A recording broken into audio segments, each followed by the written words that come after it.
আসসালামু আলাইকুম ওয়া রাহমাতুল্লাহ। মেরাজের রাত্রিতে আল্লাহ রব্বুল আলামিন মুহাম্মাদুর রাসূলুল্লাহ সাল্লাল্লাহু আলাইহি ওয়াসাল্লামকে স্বাগত জানানোর জন্য ফেরেশতাদের আদেশ করলেন, হে ফেরেশতাগণ, আজকে রাতে আমার তাসবিহ পড়া বন্ধ করে দাও, আমার হামদ পড়া বন্ধ করো, আজকে রাতে আমার বাধ্যতা ত্যাগ করো, আজকে রাতে জান্নাতুল ফেরদাউসকে পোশাক ও অলংকার দ্বারা সজ্জিত করো।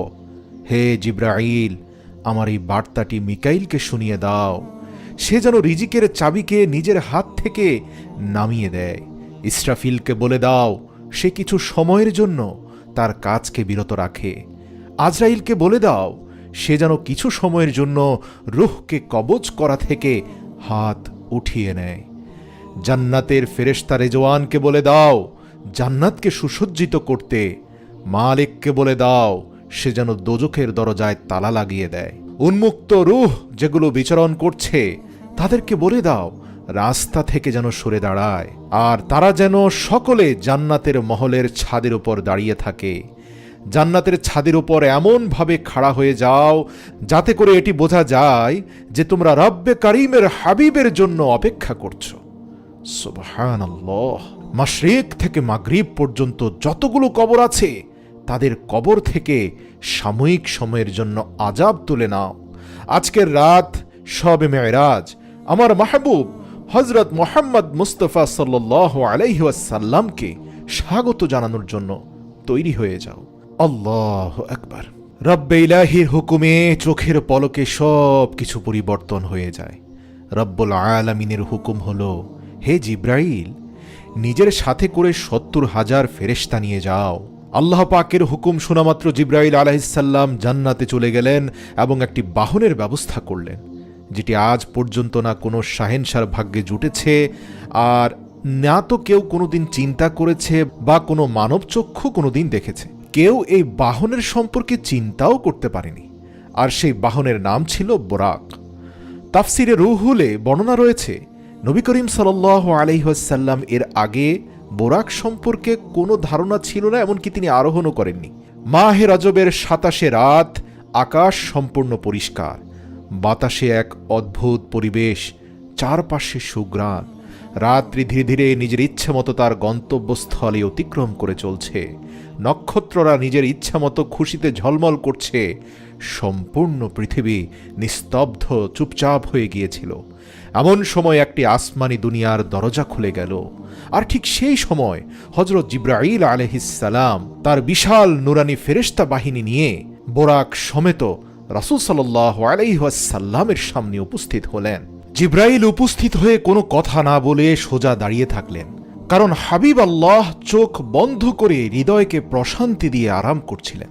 হযরত জিব্রাইল আলাইহিসসালাম হাত বেঁধে দীর্ঘক্ষণ দাঁড়িয়েছিলেন আর ভাবছেন, যদি শব্দ করে তাকে জাগ্রত করি তাহলে হাবিব আল্লাহর সাথে বেয়াদবি হয়ে যাবে। তিনি চিন্তা করছিলেন, রাসূল সাল্লাল্লাহু আলাইহি ওয়াসাল্লামকে তিনি জাগ্রত করবেন কিভাবে। আর ঠিক সেই সময় আরশ মুআল্লামা থেকে হুকুম নাজিল হলো, হে জিব্রাইল, তুমি আমার মাহবুবের কদম মোবারকে চুমু দিয়ে দাও, যাতে করে তোমার মুখের ঠান্ডা স্পর্শে আমার মাহবুবের চোখ খুলে যায়। আল্লাহু আকবার। তারপর জিব্রাইল আলাইহিসসালাম এগিয়ে গেলেন এবং নিজের ঠোঁট রাসূল সাল্লাল্লাহু আলাইহি ওয়াসাল্লামের পা মোবারকে স্পর্শ করলেন। এই দৃশ্য কতই না সুন্দর ছিল। যখন জিব্রাইল আলাইহিসসালাম মুহাম্মদ মুস্তাফা সাল্লাল্লাহু আলাইহি ওয়াসাল্লামের কদমে চুমু দিলেন, হযরত জিব্রাইল আলাইহিসসালামের ঠোঁটের স্পর্শ পেয়ে নবী মুহাম্মদুর রাসূলুল্লাহ সাল্লাল্লাহু আলাইহি ওয়াসাল্লাম জাগ্রত হলেন আর বললেন, হে জিব্রাইল, কি মনে করে এসেছো? তখন জিব্রাইল আলাইহিসসালাম বললেন, ইয়া রাসূলুল্লাহ, ইয়া হাবিব আল্লাহ, আল্লাহ রব্বুল আলামিনের অনেকগুলো হুকুম নিয়ে আজ আপনার কাছে হাজির হয়েছি। ইয়া রাসূলুল্লাহ, আপনি দেখতে পাচ্ছেন আমার পিছনে বিশাল নুরানি ফেরেশতাদের বাহিনী। আল্লাহ রব্বুল আলামিন আপনার সাক্ষাৎ করার জন্য উদ্বিগ্ন হয়ে পড়েছেন। আপনি আপনার তাশরিফ নিয়ে চলুন। এই জমিন থেকে আসমান পর্যন্ত সমস্ত মাখলুকাত অধীর অপেক্ষায় হাত বেঁধে দাঁড়িয়ে আছে। ইয়া হাবিব আল্লাহ, শুধুমাত্র আপনাকে এক নজর দেখার জন্য, স্বাগত জানানোর জন্য তারা অপেক্ষমান। আর এই কথাটি মেরাজে নবুয়াতে বর্ণনা করা আছে। তারপর রাসূল সাল্লাল্লাহু আলাইহি ওয়াসাল্লাম সফরের জন্য প্রস্তুতি নিতে শুরু করলেন। আর এমনই সময় হযরত জিব্রাইল আলাইহিসসালাম রাসূল সাল্লাল্লাহু আলাইহি ওয়াসাল্লামের শরীরকে কুদরতি হাত দিয়ে দুভাগে বিভক্ত করলেন এবং ভেতরটা ধুয়ে পরিষ্কার করে দিলেন। রাসূল সাল্লাল্লাহু আলাইহি সাল্লাম হাদিসে ইরশাদ করেন, আমার কাছে ফেরেশতা আসলো এবং আমার বুক দুই ভাগে বিভক্ত করলো। তারপর আমার হৃদয়কে বের করা হলো এবং আমার কাছে একটি স্বর্ণের পেয়ালা নিয়ে আসা হলো, আর যেটি ঈমান এবং হিকমত দ্বারা পরিপূর্ণ ছিল। তারপর আমার হৃদয়কে সেটি দ্বারা ধৌত করা হলো এবং যার ফলে আমার হৃদয় ঈমান এবং হিকমতে পরিপূর্ণ হয়ে গেল। সুবহানাল্লাহ। এবং তারপর সেটিকে তার নিজস্ব স্থানে আগের ন্যায় বসিয়ে দেওয়া হলো।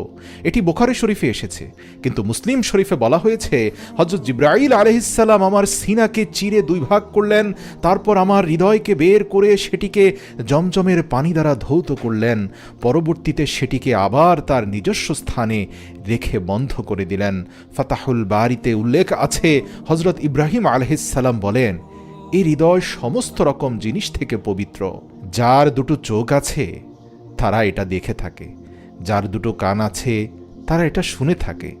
রাসূলের হৃদয়কে বের করে ধুয়ে পরিষ্কার করাতে অনেক শিক্ষা লুকিয়ে আছে, যার মধ্যে একটি হিকমত এই রকম যে এটি করার ফলে কিছু ঐশ্বরিক শক্তি যুক্ত হয়ে যায় এবং যাতে করে রব্বে ইলাহির দিদার করতে কোনো সমস্যা না হয়। আল্লাহর রাসূলকে আধ্যাত্মিকতার চূড়ান্ত লেভেলে পৌঁছানোর জন্য এক বিশেষ প্রস্তুতি হচ্ছে এটি। এরপর রাসূলুল্লাহ সাল্লাল্লাহু আলাইহি ওয়াসাল্লামের মাথা মোবারকে নুরানি পাগড়ি বাঁধা হলো। আল্লামা কাশবী রাহমাতুল্লাহি আলাইহি বলেন, শবে মেরাজে হুজুরে আকরাম সাল্লাল্লাহু আলাইহি ওয়াসাল্লামের মাথা মোবারকে যে ইমামা শরীফ পরানো হয়েছিল, সেই ইমামা বা পাগড়িকে হযরত আদম আলাইহিস সালামের জন্মের থেকেও ৭,০০০ বছর আগে তৈরি করা হয়েছিল। ৪০,০০০ নুরানি ফেরেশতা এর সম্মান এবং দেখভাল করার জন্য চারপাশে দাঁড়িয়ে থাকত। তারপর হযরত জিবরাইল আলাইহিস সালাম রাসূল সাল্লাল্লাহু আলাইহি ওয়াসাল্লামকে নূরের একটি চাদর পরালেন। মেরাজে নবুয়াতে এই কথাটি উল্লেখ আছে যে হুজুরে আকরাম সাল্লাল্লাহু আলাইহি ওয়াসাল্লাম বোরাকের কথা বর্ণনা করতে গিয়ে ইরশাদ করলেন যে তার কাঁধ শুধু মণিমুক্তার মতো জ্বলজ্বল করছিল, তার পায়ে যেন বিদ্যুৎ চমকাচ্ছিল, গর্দান রুবি দ্বারা সাজানো হয়েছিল আর তার উপর বেহেশতি পশম ছিল, তার কপালে লা ইলাহা ইল্লাল্লাহু মুহাম্মাদুর রাসূলুল্লাহ সাল্লাল্লাহু আলাইহি ওয়াসাল্লাম লেখা ছিল। এমনই করে কিছু সময় পর সেই সময়টি চলে আসলো যখন মুহাম্মদ সাল্লাল্লাহু আলাইহি ওয়াসাল্লাম বোরাকের উপর বসে গেলেন। হযরত জিবরাইল আলাইহিস সালাম শক্ত করে ধরলেন, মিকাইল আলাইহিস সালাম লাগাম ধরলেন, আর হযরত ইসরাফিল আলাইহিস সালাম রাহবার হয়ে রাস্তা প্রদর্শন করলেন। হযরত ইমাম কাশবী রাহমাতুল্লাহি আলাইহি ইরশাদ করেন যে মেরাজের রাতে ৮০,০০০ নুরানি ফেরেশতা হুজুর সাল্লাল্লাহু আলাইহি ওয়াসাল্লামের ডান দিকে এবং ৮০,০০০ ফেরেশতা বাঁ দিকে ছিল। আর এই সমস্ত ফেরেশতাদের দুরুদ ও সালাম দ্বারা সমস্ত আকাশ মুখরিত হয়ে উঠল। আর এই উচ্চ ধ্বনি দুরুদ এবং সালামের মধ্য দিয়ে হুজুরে আকরাম সাল্লাল্লাহু আলাইহি ওয়াসাল্লাম মেরাজের সফর শুরু করলেন। এই ঘটনাকে কোরআনুল কারিমে আল্লাহ রাব্বুল আলামিন কিছুটা এমনভাবে উল্লেখ করেছেন যে তিনি পবিত্র আল্লাহ, যিনি তার প্রিয় বান্দা আর হাবিবকে রাত্রি ভ্রমণ করিয়েছেন মসজিদুল হারাম থেকে মসজিদুল আকসা পর্যন্ত, যার আশপাশ আমি বরকতময় করেছি যাতে আমি তাকে আমার নিদর্শনসমূহ দেখাতে পারি। নিশ্চয়ই তিনি সর্বশ্রোতা সর্বদ্রষ্টা। সূরা বনী ইসরাঈল আয়াত নম্বর ১। সুবহানাল্লাহ। আল্লাহ রাসূল সাল্লাল্লাহু আলাইহি ওয়াসাল্লাম খুবই শান ও শওকতে মসজিদে আকসার দিকে রওনা হলেন। এ সময়টি কেমন সময় ছিল? যখন সব দিক থেকে শুধু আলো আর আলো বইছিল। বাহন বোরাক আলোকিত, আরোহী আলোকিত, বরযাত্রীরাও আলোকিত, মেজবান আলোকিত, মেহমান আলোকিত, আলোকিত চারপাশ। পাহাড় পর্বত মরুভূমিকে অতিক্রম করে এক আলোর খেলা চলছে আকাশে। সুবহানাল্লাহ। হযরত জিবরাইল আলাইহিস সালাম বললেন, ইয়া রাসূলুল্লাহ, আপনি এখানে নেমে ২ রাকাত নফল নামাজ পড়ে নিন। এটি আপনার হিজরতের স্থান মদিনায়ে তাইয়্যিবা। নফল নামাজ আদায় করার পর পুনরায় সফর শুরু হলো। রাস্তাতে একটি জায়গার সামনে আসলো আর যেখানে হযরত মূসা আলাইহিস সালামের কবর। হুজুর আকরাম সাল্লাল্লাহু আলাইহি ওয়াসাল্লাম এই অবস্থাতে ইরশাদ করেছেন, মেরাজের রাত্রিতে আমি যখন সফরে ছিলাম তখন দেখলাম একটি স্থানে মূসা আলাইহিস সালামের কবর এবং তিনি তার কবরে দাঁড়িয়ে নামাজ আদায় করছিলেন। তারপর দেখতে দেখতে বাইতুল মুকাদ্দাসে চলে আসলো, আর সেখানে একটি দীর্ঘ লাইন আমাকে সালাম দেওয়ার জন্য দাঁড়িয়েছিল। সুবহানাল্লাহ। আরও একটি লাইন দাঁড়িয়ে আছে আমাকে স্বাগত জানানোর জন্য, আর মোটামুটি 1,24,000 আম্বিয়া আমার সাক্ষাতের জন্য উদ্বিগ্ন হয়ে দাঁড়িয়ে আছে। এরপর রাসূল সাল্লাল্লাহু আলাইহি ওয়াসাল্লাম সেই জায়গায় তাশরিফ নিয়ে গেলেন, যেটিকে বাবে মুহাম্মাদুর রাসূলুল্লাহ সাল্লাল্লাহু আলাইহি ওয়াসাল্লাম বলা হয়ে থাকে। হযরত জিবরাইল আলাইহিস সালাম একটি পাথরের কাছে আসলেন।